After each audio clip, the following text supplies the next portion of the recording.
Is it okay if we move on to your book? Yes, of course.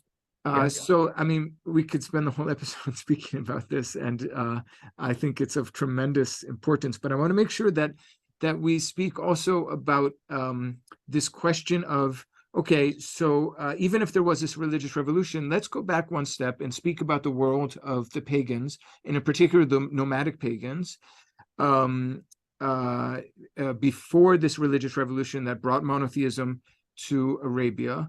And in this book, The Religion and Rituals of the Nomads of Pre-Islamic Arabia, you both have a sort of global analysis of how we should approach the study of these inscriptions by the nomads. You speak of letting the inscriptions explain other inscriptions, which is sort of a play on a word for letting the Quran explain the Quran in Islamic tradition. So I want to start with a quotation that from the book where you introduce how very often scholars look at this period of time before Islam in the Arabian Peninsula, which is generally referred to as Al-Jahiliyyah, meaning the period or realm of ignorance. And I imagine that the pre-Islamic nomads themselves wouldn't refer to their society as Jahiliyyah, but that's part of the point of the book, actually, I think, because very often scholars may be feeling like they have nowhere else to turn. They go to the few Islamic works which give descriptions of the rituals and practices and beliefs of these pre-Islamic Arabs or Jahili Arabs, most famously the book Kitab al-Asnam of Ibn al-Kalbi. And then you write that the following about works like Kitab al-Asnam. So these Islamic works which try to look back at pre-Islamic pagan Arabian society. So you write, quote, "What is noticeably absent from such works is any sense of a mythological framework. The gods are isolated, idols, stones, statues, and carvings, each one revered by a different social group with no narrative connection between them or their role in the cosmos. The narratives are filled with description of rituals, but their purpose and meaning seem lost. Of course, none of these details were important for the goals of the genre of folklore, namely to present a Jahiliyyah antithetical to Islam." So, yeah, could you sort of take it from there? How would you explain that further? Yes, well, I think the way I view the term Jahiliyyah is that it reflects our ignorance about that period, right? So it's the age of ignorance, but it's our ignorance, right? And I think that by the time you get to the 9th century, there's sort of an economy of antiquarians. People are interested in the distant past, and that interest itself generates folklore, generates storytelling, which then individuals go and collect. And they end up, for example, Ibn al-Kalbi gives you a nice, what appears to be global view of Arabian religion based on the folklore that was available to him. But when we take what he says and look at it against the archaeological record, the epigraphic record, we find a lot of discrepancies. And we can see that he's simply working with folklore, in fact.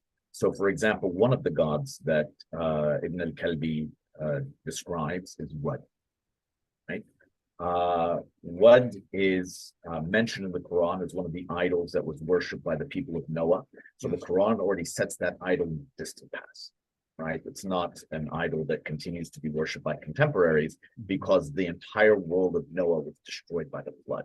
Now, later Islamic period writers resolved this by saying that even though these idols were destroyed by the flood, they were then dug up again and their worship resumed. Right, so they noticed as well the problem of these idols existing before the flood, and yet having them attributed to different tribes at the time of tribes contemporary with the mission of Muhammad. Now, Ibn al-Kalbi tells us that Wad was worshipped in North Arabia, and that that people, and he gives some kind of stories around him. But when we look at the, let's say, epigraphic record of religion in North Arabia, what is not to be found at all? And it's not because there are gaps. In fact, you have continuous attestations of of the worship of of the worship of different deities from places like Tabuk and Dumat and Jeddah. You have a continuous attestation from the middle of the first millennium BCE until the monotheistic period. And Wad is absent. You have the closest you get is the worship of Wad at Dadan, ancient Dadan, which is in the northern Hijaz by an Manaean colony there, because Wad was in fact the national deity of the Manaeans, which were a South Arabian people. So the name, so what this suggests to me is that the name of Wad survived. They had the name of this idol, and then they generated stories of it to try to fill in the background. And we can see that those stories were generated in this later period because they disagree with the archaeological and ethnographic evidence. And at the same time, they show us that in fact, it seems that only the names of gods survived until their period, but not much else about them. When you say that period, you mean the period of Ibn al-Kalbi? Ibn al-Kalbi, that's right. Yeah. So you had the names of various deities. The Quran, of course, played a role in the preservation of these names because it names, let's say, five idols and three more in Surah Al-Najm. But also one of the things that preserved deities' names, but let's say divorced from their mythological context of their worship, are personal. Personal names are traditional, right? You get named after an ancestor. Yes. Those ancestors may have had pagan names. And in fact, most monotheistic traditions really didn't have a problem with continuing the use of pagan names. Yes. You can find a Christian today named Dennis. Doesn't mean he's a follower of Dionysus. And in fact, it seems to have been the religious movement of Muhammad that had a real problem with personal names, that took issue with the etymologies of personal names and started changing personal names. So it's a sort of puritanical movement in that sense. You want to erase any remnant of polytheism. But it's clear that theophoric names containing idols, containing the names of idols or pre-Islamic deities, survived into the Islamic period. And that was one of the ways that people like Ibn al-Kalbi knew what was worshipped in the distant past. So another example on that point is he has the name Abdullah, right?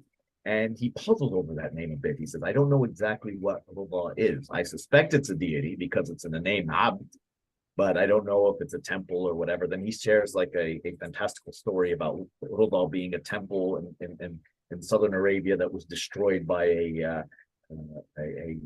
300-year-old zealot called the Mistawghib, right? So it's a legend.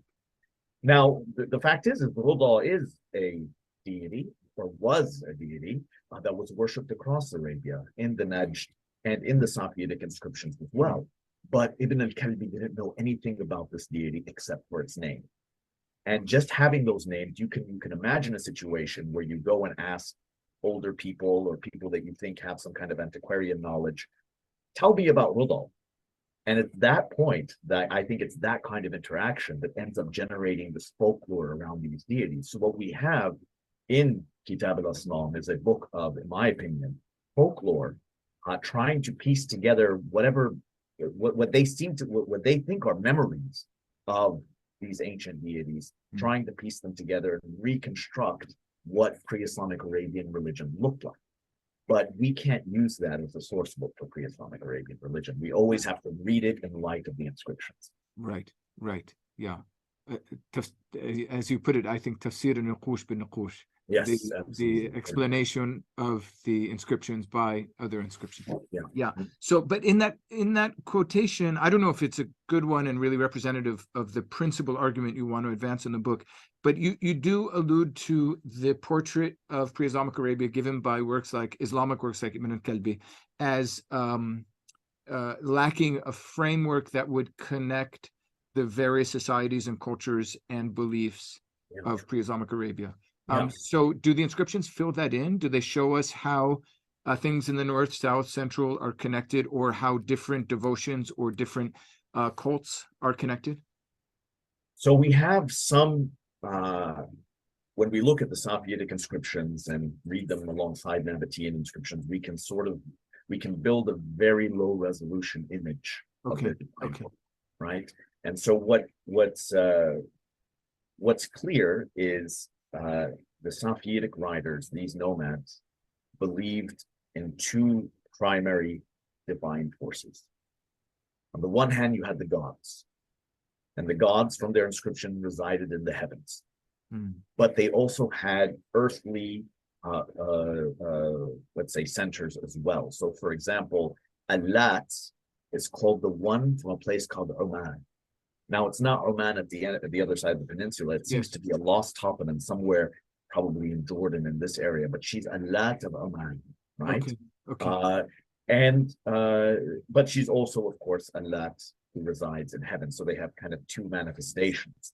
And the gods are have relationships among each other as well. So, for example, in Safavidic, Al-Lat, who when we read the Quran, Al-Lat, it's claimed that the pagans consider Al-Lat to be a daughter of Allah. But in the Safavidic inscriptions, in their, let's say, religious view, Al-Lat was the daughter of Rubal. And Rubal was the, let's say, his name literally means satisfaction. It seems to be the divine manifestation of pleasure or satisfaction, and his daughter was Al-Lat. Nabatean inscription, and the Nabatean inscription, Al-Lat is called the mother of the Lord of our King, of the God of our King, right? And so the king is this is the king of Nabatea. The Nabatean national deity was Bushara. So it seems we have three generations of a divine family here, right? We have Rupal, whose daughter is Al-Lat, whose son is Bushara, right? So they had relationships with each other. On the other side of things, we have, for example, Baal Samin. And Baal Samin is the god of storm, responsible for weather. You make sacrifices to him to try to, influence weather conditions, make sure the rains come on time. And there's a beautiful poem about Baal Samin, and sometimes shortened just Baal. It reads like this: Haggamot Wallatu Tharam Famuyakan Khilafi Layalayo wa Aywam wa Aywamu wa ha Baal Yabit Walahu Batu Manam. So it's a 3-line poem, rhyming in Am, and it translates to Mot, death, has held a feast. Indeed, the scorner eats. Established as the alternation of his nights and days, right? And so that's a phrase that you also get in the Quran. And lo, Baal sleeps. He sleeps, but he is not dead, right? And that right there, you can connect that kind of phrase with La ta'khudhuhu sinatun wa la nawm, which I would say, right? So Baal, sleep has overtaken him, but he's not dead. But God, Allah, on the other hand, neither of these forces. So we can even see, we can see connections between this kind of pre-Islamic liturgy and later on in the Quran. Now, so this is the kind of mythology that we get from these inscriptions, right? We get this idea of we get a short poem giving you an outline, a summary of the mythological battle between the storm god, the god of rain, and Mot, death, right? Deified death. And death, of course, is the dry season. Death is what is when the rains, of course, half the year there are no rains, and then the earth dies, right? And that's symbolized by this force of death. And so we see their battle in this. This is the kind of material that's absent in works like Ibn al-Kalbi, right? What we get is people being devoted to these individual deities, sacrificing to them. Of course, they're always portrayed as false gods. They were false gods to their audience, but we know nothing about their mythology. We know nothing about the way these ancient Arabians saw their role in the cosmos, what they were responsible for, the stories they told about them. So, friends, one of the remarkable features of this book, The Religion and Rituals of the Nomads of Pre-Islamic Arabia, is, at least in my opinion, one of its many exceptional features is that it you present a sort of categorized description of the sorts of inscriptions that are found in Safavidic, I think, which basically is from this region, as you mentioned. I think it's called the Hara, that stretches from what is now southern Syria to northern Saudi Arabia. But it brings to life a whole people, a whole culture Yeah. And some of the inscriptions are explicitly religious, as you mentioned, and I'd like to mention one of them before we're done. But then others are just, I mean, imagine encountering the emotions of a person who's gone 2000 or more years ago, has been gone for this long, and you rediscover it through this inscription that has been found somewhere in this region of the desert. For example, there's a whole section that you report inscriptions on longing. And there's a phrase you give there for it. I forget what it is, but longing for either the family member when they're away from family, or even for the Habib. I think you have so I mean, I don't know if you want to comment on those sorts of inscriptions. There's others on appeals, like I think there's a number of inscriptions you report where someone is asking for a sheep. Or something for his sister. I think there's one that's give me something and something for my sister. I forget it was. Yes, a feast for me and a sheep for my sister. Yes. So bringing it back to and connecting that with the role of the gods, we see that the Safavidic authors saw the gods as being able to intervene in their life. And it seemed that there was this exchange, this relationship where you perform the rituals required of you, sacrifices, pilgrimages, things of this sort. And in return, the gods will reunite you with loved ones. Right. They will deliver you from misfortune. They will deliver you from dearth and allow the rains to come. And the way that you try to entice the gods, let's say, to give you favor, is by correctly performing rituals associated with them. And there's this one lovely inscription where a man records his friend being ill, and he says, and he calls, and they take him to the holy water of Baal Samim, storm god, to his holy water. And he says, so heal him, so that his family will say that you are just, Sadiq or Sadaq, right? But using the we don't know how to vocalize it using the Sadaq, right? So that you are just. So this idea that, look, we do the rituals, and so what you owe us is intervention, right? To deliver us from sickness, from misfortune, and all of this.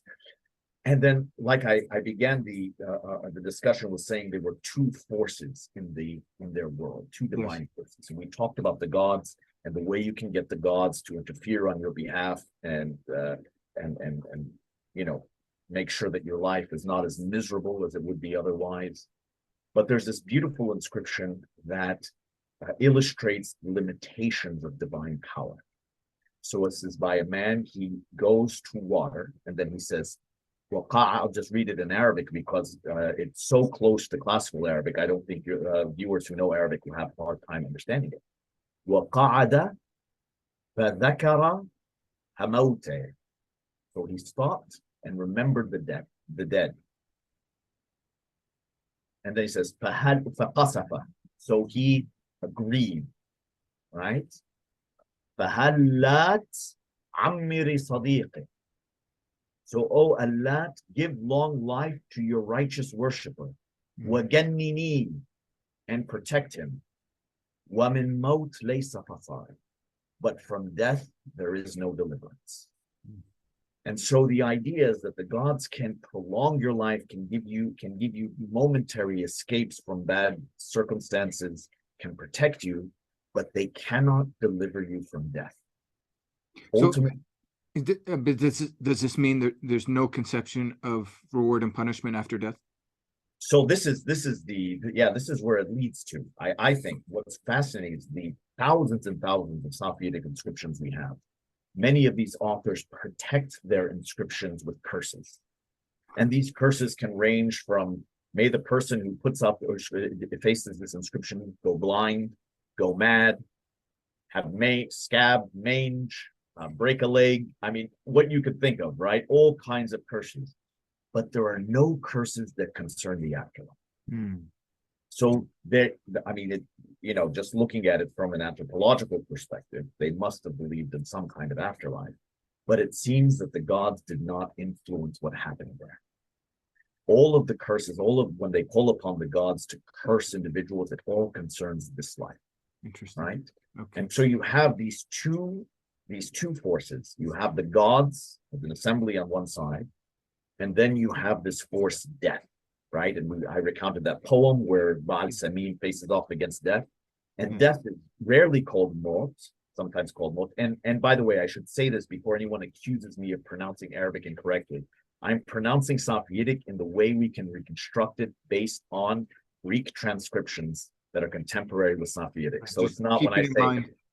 Yeah, just to spell it out. I mean, yeah, I didn't mean to make that pun, but yeah, I mean, in Greek writing, it represents the vowels, and it represents the vowels. languages, Absolutely. including Safavidic writing, vowels are not Yes. represented. So those are really precious when you have the bilingual inscriptions, because you can use the Greek to vocalize the Arabic writing. Precisely. So we know their vowels, we know the way words were vocalized.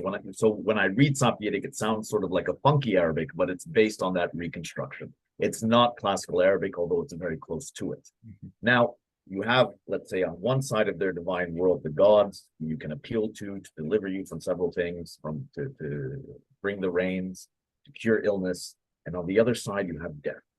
And death is very rarely called Maut. It's almost always called Manai, which is cognate with Manaya, the fates that you get in pre-Islamic Arabic poetry.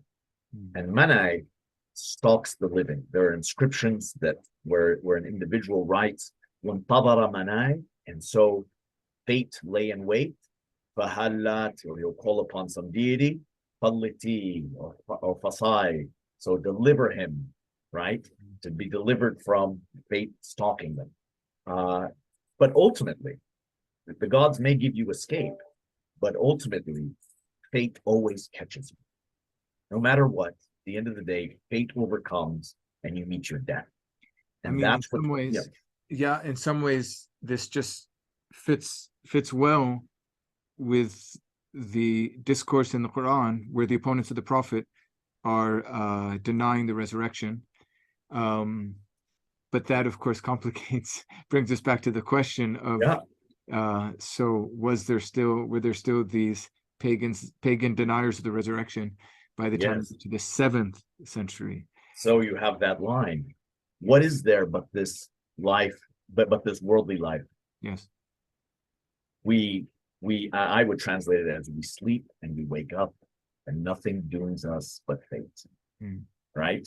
And that's a dahr. The Quran calls it a dahr. A dahr is not attested in Safvidic, but conceptually, it seems to be equivalent to this manai force of time, which is linked with fate that actually consumes you. And absolutely. And so when people die, when they put up funerary inscriptions in Safvidic, the dead are called raghim, struck down by fate.